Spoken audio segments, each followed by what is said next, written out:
Eu sou a Rafaela, sou professora da Rede Municipal aqui do Rio de Janeiro e essa é a sua aula sobre patrimônio. Mas antes de começar a aula, eu tenho uma perguntinha para você. Você sabe o que o samba e o funk têm em comum? Eu sei que você vai dizer que é uma resposta muito fácil e já deve até ter respondido aí na sua casa. Você vai me falar o seguinte: que ambas têm raízes na cultura negra, que esses nomes representam tanto a dança quanto a música e que também estão ligados à identidade da nossa cidade. Você está certíssimo! Mas além de todas essas semelhanças, essas duas expressões artísticas são consideradas patrimônios. Mas você sabe o que significa a palavra patrimônio? Já ouviu falar dessa palavra em algum lugar? Bem, geralmente a palavra patrimônio está ligada a bens ou posses, como quando você ouviu falar que o patrimônio de alguém está avaliado em R$ 1 milhão. Ok, já entendemos o que é um patrimônio, mas o que isso tem a ver com samba, funk e história? Bem, esse tipo de patrimônio, que a gente chama de patrimônio cultural, é algo que pertence a todos nós.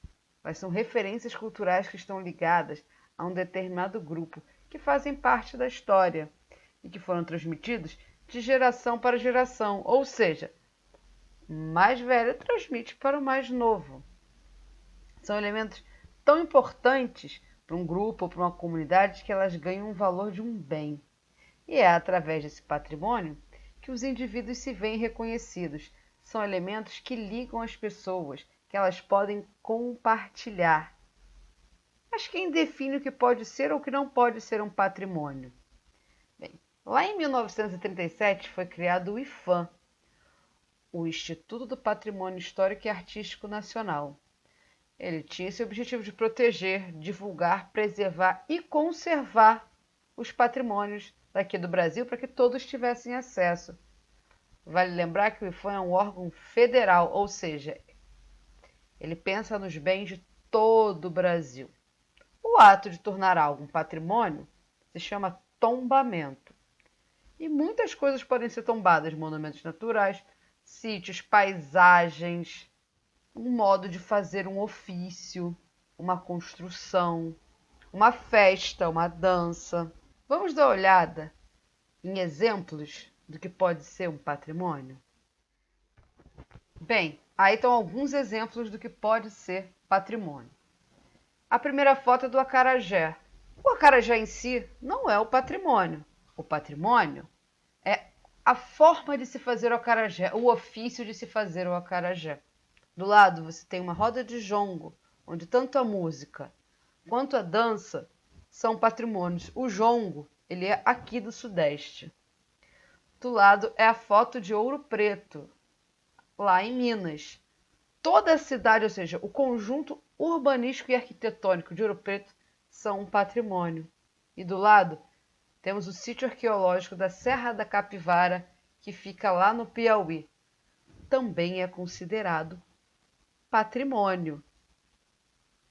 Você já deve ter notado que muitas coisas podem ser consideradas patrimônio. Mas para facilitar um pouquinho a gente, os patrimônios são divididos em dois tipos: patrimônio material, como o próprio nome já diz, está ligado à matéria. Podem ser obras de arte, pinturas, esculturas, artesanato, arquitetura, uma fotografia, intervenções urbanas, uma paisagem natural, literatura. Tudo isso que dá para tocar é considerado patrimônio material. Também tem o patrimônio imaterial, que é tudo aquilo que faz parte da cultura brasileira, mas que não existe concretamente. Por exemplo, idioma, gírias, variações linguísticas, festas religiosas, dança, música, lendas, culinária, manifestações culturais. Tudo isso pode ser patrimônio imaterial. Você lembra dos exemplos que acabaram de aparecer? Você é capaz de identificar pelo menos um patrimônio material e um patrimônio imaterial? Caso não lembre, não tem problema não. Vou dar uma ajudinha. Patrimônio material pode ser construções, como a cidade de Ouro Preto, lá em Minas, ou como o sítio arqueológico da Serra da Capivara, no Piauí. O patrimônio material, aí a gente vai retornar lá para o início da aula, você já deve ter sacado. Tanto o samba quanto o funk fazem parte do patrimônio material. Essas expressões artísticas estão ligadas à memória de um grupo, como já falamos, que representam uma parte da história do Brasil. Vamos conhecer um pouquinho mais da história desses patrimônios? O samba é uma das marcas da cidade do Rio de Janeiro e é mundialmente conhecido. Lembrando lá do início da aula, quando a gente falou que o patrimônio é como uma herança, algo que liga gerações, quando a gente pensa no samba, isso fica bem evidente. O primeiro samba gravado foi em 1917, se chama Pelo Telefone, foi gravado pelo Donga. Mas você sabe, né, que essa data não representa muita coisa em si, porque o samba, ela é uma prática anterior. Na verdade, a gente não pode bem datar o samba. O samba não tem algo como um dia. Ele fazia parte do cotidiano dos escravizados e dos ex-escravizados. Existem muitas origens para o samba, mas nessa aula a gente vai fazer um recorte territorial. Vamos falar do samba que surgiu no Rio de Janeiro, mais especificamente numa região que chamamos de Pequena África. Atualmente, essa região se restringe aos bairros da Gamboa, Saúde, Santo Cristo e ali a Praça Mauá. Mas durante o século XIX, ela se estendia até a Praça 11. Vamos lembrar que nessa época não existia Presidente Vargas. Mas quem deu esse nome de Pequena África?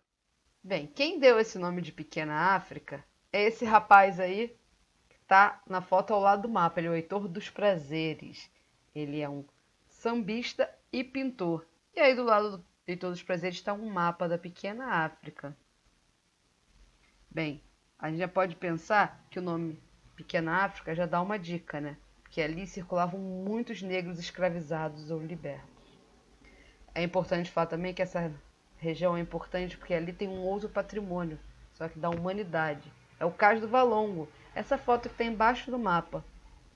Bem, na primeira metade do século XIX, ele foi o maior porto das Américas, de onde desembarcavam indivíduos vindos da África para trabalharem como escravizados, em lavouras ou na própria cidade do Rio de Janeiro. Vale lembrar que nessa época a cidade do Rio de Janeiro era uma cidade negra. Uma parcela significativa da população eram de negros, tanto escravizados quanto libertos. O início do samba no Rio de Janeiro foi muito marcado pela presença feminina. Nomes como Tia Ciata foram fundamentais numa época que o samba era perseguido. Tia Ciata, como vocês podem ver, aí embaixo do Heitor dos Prazeres. As práticas ligadas à cultura negra eram perseguidas. Então, o samba não foi muito diferente, né? O samba resistiu muito devido às casas religiosas e aos ungus, que eram casas coletivas ocupadas por negros, ou fugidos, ou libertos, geralmente localizadas ali na própria Pequena África. A repressão no samba foi muito grande. Acredita que quem fosse pego com algum instrumento na rua podia ser preso? Eram constantes as batidas policiais nas casas religiosas. Até chegar ao status de música símbolo do Brasil, o samba foi muito perseguido pela lei, além do racismo sofrido pelos sambistas. Até hoje, esse preconceito se faz presente. Mas mesmo assim, o samba está aí sendo praticado de diversas formas e é um grande símbolo de resistência. Falando em símbolo de resistência, vamos falar do nosso segundo ritmo aqui. Ele é o funk. Como a figura aí mostra, o funk, mais especificamente o funk carioca, com seus bailes, com seus DJs, com toda a sua alegria. O funk não surgiu aqui no Rio de Janeiro, eles têm origem lá nos Estados Unidos, como a gente sabe muito bem. Mas, mesmo surgindo lá, ele se aprofundou e encontrou raízes aqui no Rio de Janeiro. Esse funk lá dos Estados Unidos, ele vem de uma linhagem de músicas como blues, soul, rhythm and blues e principalmente o hip hop. Mas todos esses ritmos já faziam muito sucesso aqui no Brasil, principalmente na década de 1970. Existiam grandes bailes na cidade do Rio de Janeiro, onde já tocavam James Brown e outros sucessos. Esses bailes funks eram muito famosos, mas só tocavam funk internacional. Embora por aqui existissem nomes como Gerson King Combo, que vale muito a pena a gente conhecer. Nesses bailes da pesada, como eram chamados, quem incomodavam eram os DJs, como o Big Boy, um grande DJ da época, com grandes equipes de som. Existiam também bailes por toda a cidade. Era a grande diversão, principalmente da população negra carioca, que às vezes atravessavam a cidade toda para ir em grandes bailes da Zona Sul. Mas com a chegada da disco music, esses bailes foram perdendo a popularidade. Foi quando, em 1980, houve uma renovação nos bailes com uma nova batida, o Miami Bass, que surgiu lá na Flórida, nos Estados Unidos, e é uma subcategoria do hip hop. Quando o Miami Bass começou a ser misturado com outros ritmos brasileiros e passou a ter uma letra em português, foi aí que dizem que surgiu o funk carioca. O DJ responsável por essa mistura talvez você conheça. É o DJ Malboro. Quando o primeiro álbum de funk, com base de Miami Bass e cantado em português, foi lançado, em 1989, dizem que foi aí que surgiu o funk carioca. Desde lá, o funk vem se espalhando pelo Brasil, se tornando diverso, se misturando com outras batidas e ritmos existentes em todas as regiões do Brasil. Mas mesmo assim, ainda é alvo de perseguição e de preconceito. O funk, assim como o samba, deve ser entendido como resistência, como parte de uma sociedade e devem ser respeitados. Por isso são considerados patrimônios. Depois dessa aula toda sobre patrimônio, né, você já deve estar sabendo.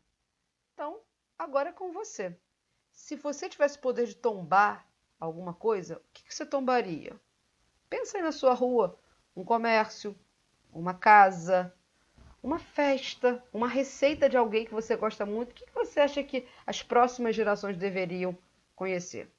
Bem, agora vamos ficando por aqui. Tchau, até a próxima!